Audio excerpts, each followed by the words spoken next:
তোমরা আগের ভিডিওগুলোতে দেখেছো তাদের গায়ে হলুদ বিয়ে সব কিছু কমপ্লিট হয়ে গেছে। এরপর আমরা চলে এসেছি খাবার টেবিলে। এখন আমরা এখানে বসে খাবো। তো এখানে আমাদেরকে প্লেট, মেনু, টিস্যু সব কিছু দিয়ে দিয়েছে আর সব আমরা খেতে বসে পড়েছি। আর এখন প্রায় অনেকটা রাতই হয়ে গেল, 12টা প্রায় বেজেই গেছে।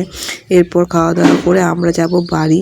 তো এখানে সবাই হাসাহাসি করছি বসে বসে। আর এরপর ঝটপট করে খাবার দাবার এলে খিদেও পেয়েছে, খেয়ে দিয়ে বাড়ি যাব।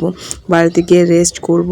আর এখানে তো প্রথমেই দিদি ছিল চিকেন স্যাটে, যেটা দারুণ হয়েছিল। সেটা আমরা সবাই দুটো করে খেয়েছিলাম, কেউ কেউ আবার 3-4টে করেও খেয়েছিলো। তারপর চলে এসেছিলো নানটাও খুব টেস্টি হয়েছিল, আর সাথে ছিল পনির।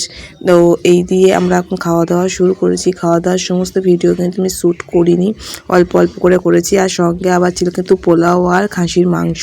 তো এর পাতটা দেখো, আমার পাশে একটা ছোটো ভাই বসেছিল, সে মাংস নিচ্ছে আর খেয়েই যাচ্ছে। ওকে বলছে আর নিস না, খাস না। তো এরকম করে কিন্তু খাওয়া দাওয়া শেষ হলো।